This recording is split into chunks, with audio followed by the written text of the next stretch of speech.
Bertemu kembali dengan komunitas membangun positivity. Saya Jojo Raharjo.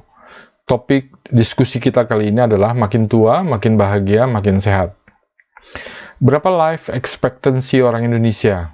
72,3 tahun. Ini angka yang terbaru. Artinya kebanyakan orang Indonesia akan wafat di usia 72,3 tahun. Lalu berapa healthy life expectancy atau HEAL orang Indonesia? 61,7 tahun, lebih rendah daripada life expectancy. Artinya setelah usia 61,7 tahun, maka kita memasuki masa tidak sehat hingga akhirnya mati. Masa setelah HEAL adalah masa yang mungkin saja masa di mana kita menjadi amat bergantung pada orang lain dan masa yang tentu saja tidak menyenangkan karena dalam kondisi sering sakit. Bandingkan dengan orang-orang dari negeri lain. HEAL yang paling tinggi adalah Singapura, Jepang, dan Spanyol. Tentu saja semua negeri Skandinavia masuk dalam urutan teratas. Yang juga masuk di urutan teratas adalah negeri Israel. Padahal negeri itu selalu dalam keadaan siap berperang dengan negeri tetangganya. Healthy life expectancy adalah tentang kesehatan tubuh yang terjaga sejak masih kecil, remaja, dewasa, dan usia tua. Semakin kita bisa menjaga di semua periode hidup itu, maka semakin panjang health kita. Tentu, menjaganya melibatkan banyak aspek kehidupan. Itu tentu juga butuh sains untuk menjelaskannya. Cara termudah untuk menjaganya adalah belajar dari para centenarians yang hidup di the blue zones. Centenarians adalah sebutan bagi mereka yang hidup hingga usia 100 tahun lebih di wilayah yang hanya ada 5 di dunia ini, atau yang sering disebut dengan the blue zones, yaitu 1. Sardinia di Italia, 2. Ikaria di Yunani, 3. Okinawa di Jepang, 4. Loma Linda di California, Amerika, 5. Nicoya di Costa Rica. Centenarians ini menurut riset bahkan hidup sehat walafiat hingga hari terakhir hidup mereka. Kita tentu bisa mempelajari kebiasaan yang mereka lakukan sehari-hari dan menirunya. Cara lainnya untuk memperpanjang healthy life expectancy adalah mempelajari apa yang sudah ditemukan oleh berbagai sains ya, yang berkaitan dengan kesehatan. Tentu maksudnya sains yang baru. Sains yang menonjol dalam 3 dekade terakhir ini adalah neuroscience, yaitu sains yang mempelajari seluk-beluk otak manusia dan kaitannya dengan berbagai aspek kehidupan seperti kecerdasan, produktivitas, kecenderungan pada kebajikan, sehingga kesehatan tubuh dan tentu saja di usia yang panjang. Neuroscience menemukan bahwa otak yang berfungsi dengan baik ternyata memiliki pengaruh besar pada berbagai aspek kehidupan kita, termasuk atau apalagi kesehatan tubuh. Jejak sejarah menunjukkan, itulah yang dikejar atau diidamkan oleh manusia sejak awal peradaban pertama. Kita mengenal apa yang dikejar manusia sejak dulu itu dengan kata kebahagiaan atau happiness. Namun, neuroscience menyebutnya dengan kata yang berbeda, yaitu positivity atau well-being.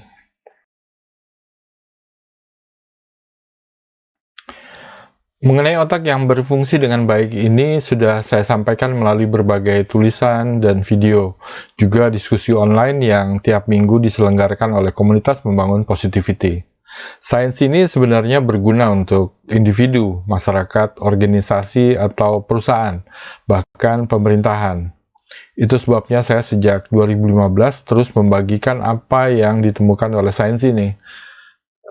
Sayangnya sains ini memang topik yang sulit untuk menjadi populer.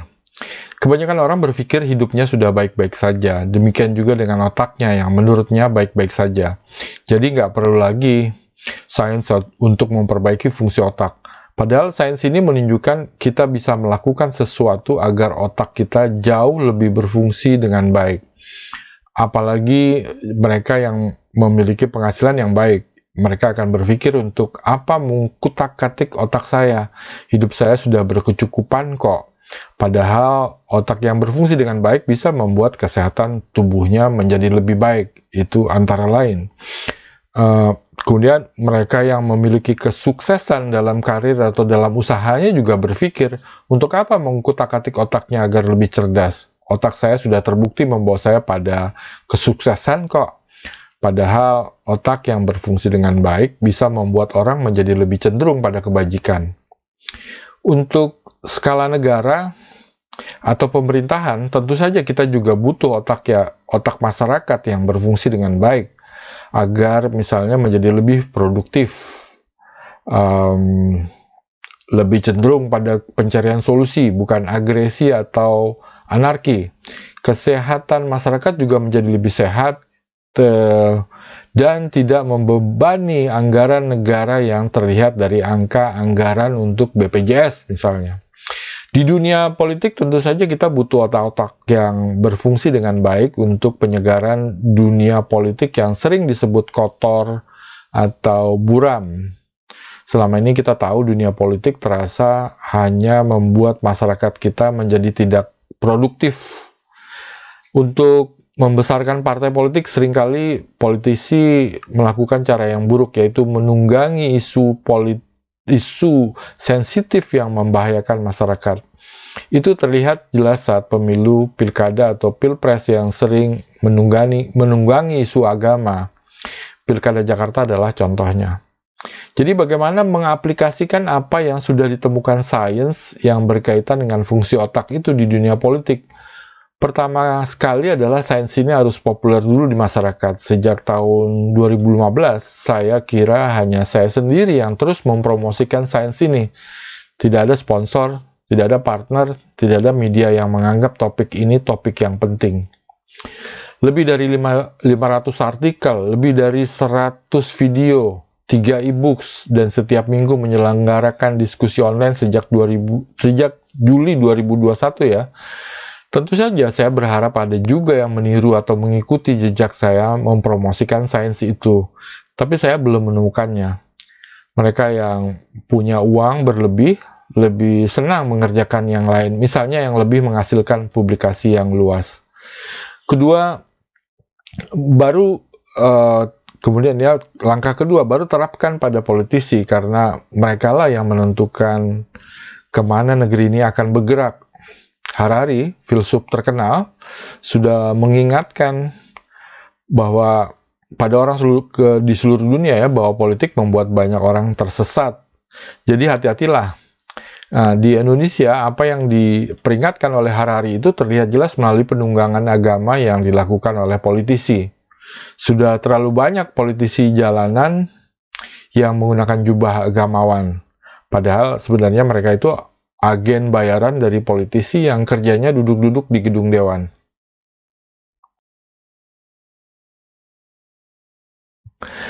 Belum lama ini ada survei yang dilakukan oleh Badan Pusat Statistik atau BPS untuk menentukan kota-kota yang penduduknya bahagia di Indonesia. Survei ini menggunakan 3 pengukur, yaitu 1, dimensi kepuasan secara personal maupun sosial. Yang kedua, dimensi makna hidup. 3, dimensi perasaan. Jika ketiganya mendapat nilai tinggi, maka sebuah kota akan disebut kota yang penduduknya bahagia. Nah, ini 10 kota terbahagia di Indonesia. 1, Maluku Utara. 2, Kalimantan Utara. 3, Maluku. Ada Maluku Utara, ada Maluku ya.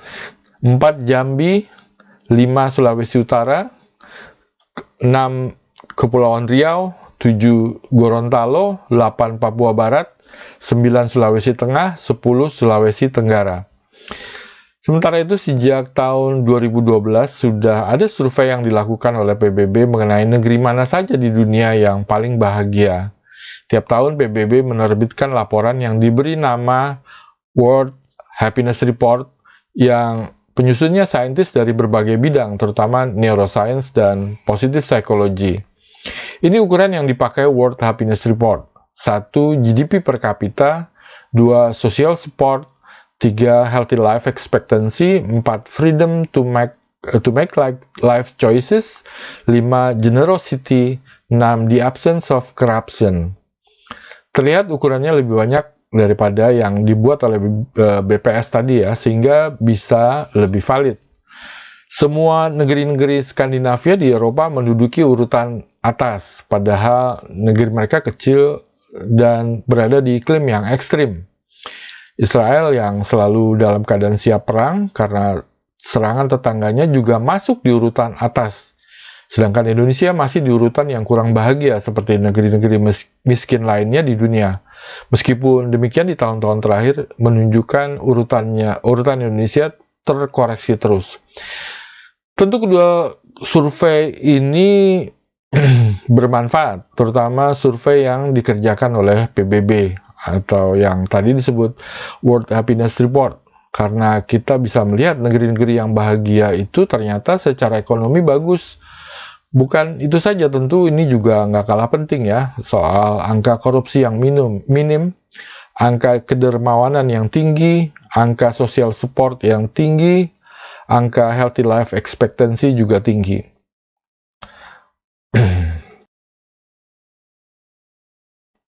Sekarang, yuk kita lihat angka-angka seputar kebahagiaan dari beberapa riset lain. Sebelumnya saya perlu ingatkan bahwa kata kebahagiaan adalah kata lain dari kata positivity, menurut sains yang sekarang ya. Mengenai positivity ini juga sudah saya bicarakan di banyak artikel, video, dan diskusi online. Jadi, positivity adalah sebuah kondisi saat otak berfungsi dengan baik sehingga menghasilkan beberapa benefit yang sudah saya sebutkan sebelumnya tadi. Riset yang dikerjakan oleh H. Wave and Merrill Lynch menemukan bahwa periode terbahagia dalam kehidupan itu adalah di usia 65 hingga 74 tahun. Nah, lihat artikelnya di sini, bisa dibuka. Tentu saja riset ini riset ini dilakukan di Amerika, sehingga ada banyak faktor yang berbeda dengan Indonesia, sehingga barangkali hasilnya angka usia bahagia itu berbeda dengan Amerika, sehingga mungkin sekali periode terbahagia bukan di rentang usia itu. Yang pasti berbeda dengan Indonesia mungkin adalah penghasilan yang dimiliki para pensiunan ini, yang tentu membuat mereka lebih bisa menikmati hidupnya setelah pensiun. Yang juga berbeda adalah anak-anak dari mereka bisa dipastikan sudah mandiri dan tidak membebani lagi orang tuanya pada saat orang tuanya berusia di rentang usia tadi. Yang juga berbeda lainnya adalah layanan kesehatan yang diberikan pemerintah pada masyarakat sejak pensiunan ini masih muda hingga di usia lanjut mereka. Tentu negeri-negeri maju lebih baik dalam memberikan pelayanan kesehatan pada masyarakatnya. Nah, ini juga ada lagi angka-angka lain dari riset itu yang mungkin penting untuk didalami.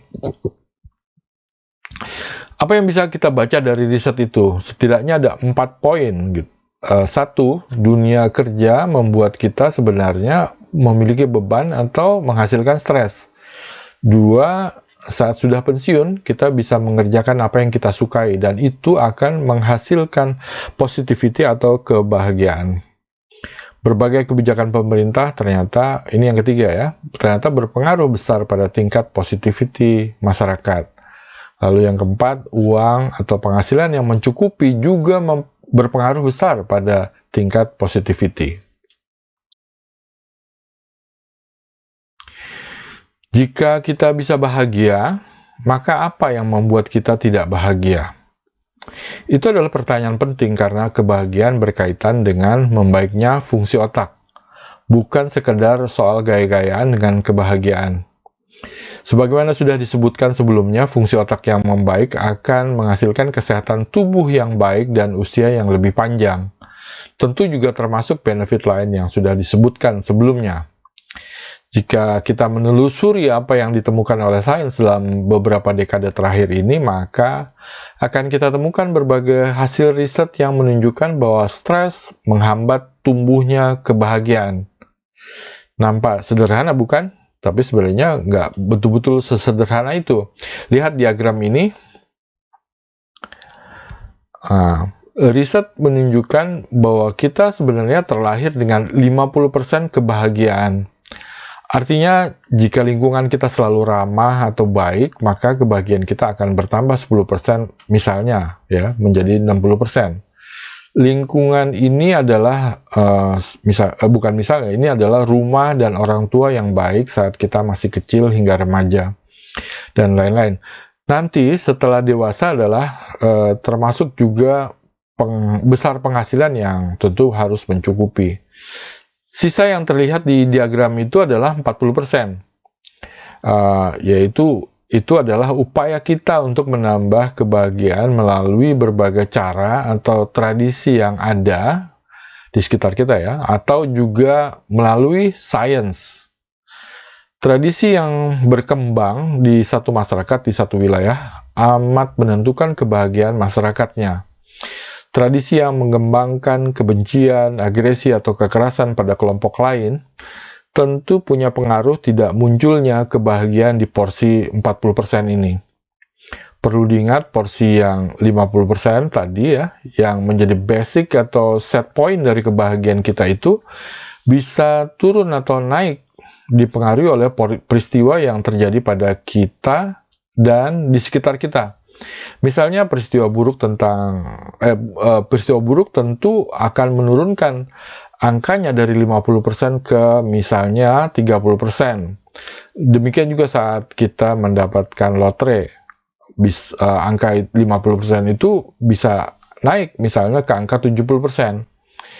Angka yang naik atau turun ini akan kembali perlahan ke angka 50% tanpa kita melakukan apapun, karena itu adalah happiness set point kita yang 50% itu. Pasti akan kembali lagi ke sana setelah peristiwa buruk atau peristiwa baik.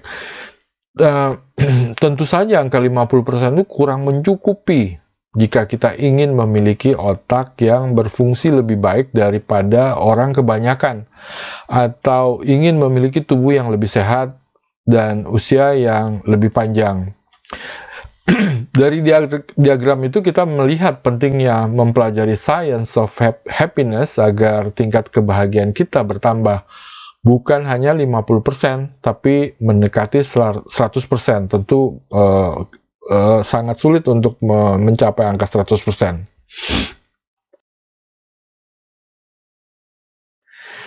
Seperti sudah disebutkan tadi, kita hanya punya dasar kebahagiaan atau happiness set point sebesar 50% saja. Jika lingkungan kita bagus, maka akan bertambah menjadi 60% misalnya. Sayangnya tidak setiap hari lingkungan kita itu berstatus bagus, kadang bisa jelek. Padahal kita butuh kebahagiaan untuk memiliki otak yang berfungsi lebih baik. Bahkan angka 60% saja tentu tidak cukup. Kadang terjadi bencana pada diri kita, misalnya kecelakaan atau mendapat penyakit berat, atau ada orang yang berbuat sesuatu yang merugikan kita, dan lain-lain. Tingkatannya tentu berbeda, ya. Yang merugikan itu adalah jika tingkatannya berat dan berlangsung lama. Kita tentu bisa membayangkan tingkat kebahagiaan kita yang hanya di bawah 50% untuk waktu yang lama. Apa jadinya fungsi otak kita itu? Sebenarnya ada kata lain yang sering digunakan sains untuk menggambarkan akibat dari situasi buruk di sekitar kita dan terjadi pada diri kita. Kata yang lain itu yang digunakan sains adalah stres. Riset mengenai stres amat banyak. Bahkan saintis di masa sekarang menyebut Siddhartha Gautama di masa 2500 tahun lalu ternyata sudah menemukan apa yang bisa menghambat manusia untuk memperoleh kebahagiaan. Siddhartha menyebutnya penderitaan, sedangkan sains menyebutnya stres. Sains di masa sekarang menjelaskan bahwa stres sangat merusak otak sehingga mempengaruhi banyak aspek kehidupan kita, termasuk atau yang paling penting adalah kesehatan tubuh kita, bukan? Stres juga merusak berbagai organ vital di tubuh kita. Stres juga merusak imun sistem. Dan stres mempengaruhi telomeres, yaitu bagian ujung dari kromosom kita yang menjadi indikator kesehatan tubuh kita, termasuk usia biologis kita yang berarti seberapa panjang usia kita. Sains juga menyebut ada lagi pemicu stres selain yang sudah disebutkan tadi, yaitu pikiran kita sendiri. Pikiran kita sendiri bisa menjadi pemicu stres. Siddhartha, seperti sudah disebutkan sebelumnya, adalah seorang yang telah mendalami science of mind di masa 2500 tahun lalu. Ia menyebutkan hal yang sama seperti yang disebutkan oleh saintis di masa sekarang, yaitu pikiran kita sendiri sebenarnya adalah pemicu stres selain apa yang terjadi di sekitar kita atau apa yang terjadi pada diri kita, ya tadi yang saya sudah sebutkan. Sains menemukan 50% waktu kita ternyata dihabiskan untuk melakukan mind wandering, yaitu pikiran yang berkelana ke sana kemari, ke masa lalu atau ke masa depan, atau memikirkan apa saja tanpa tujuan, ya.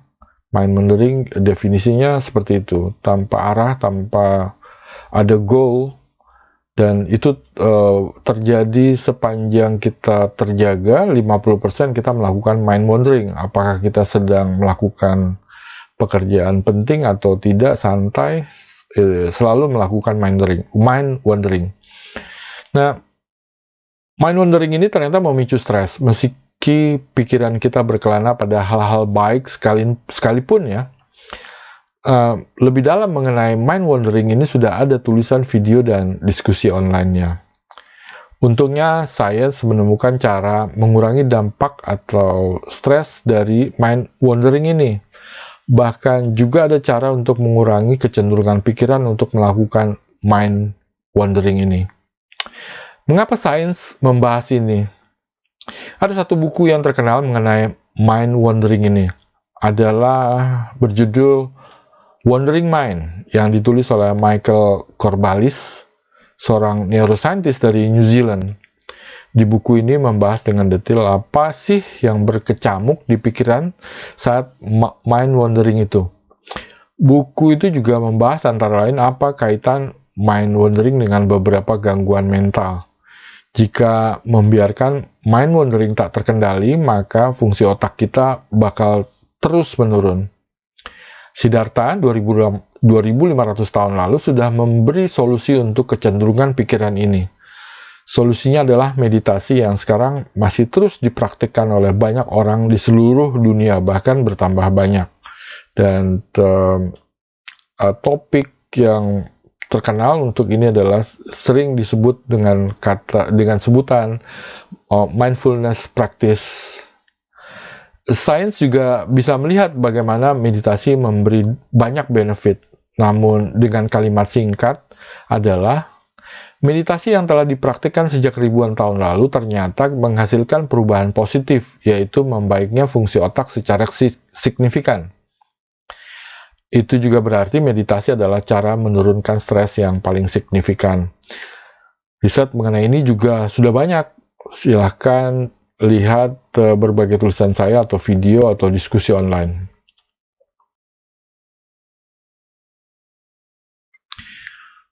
Diskusi kita kali ini adalah mengenai bisakah makin tua, makin sehat, makin bahagia. Jawabannya adalah bisa, karena sudah ada science of happiness, yaitu cara sains yang efektif untuk memperbaiki fungsi otak dan lalu secara otomatis juga memperbaiki kesehatan tubuh.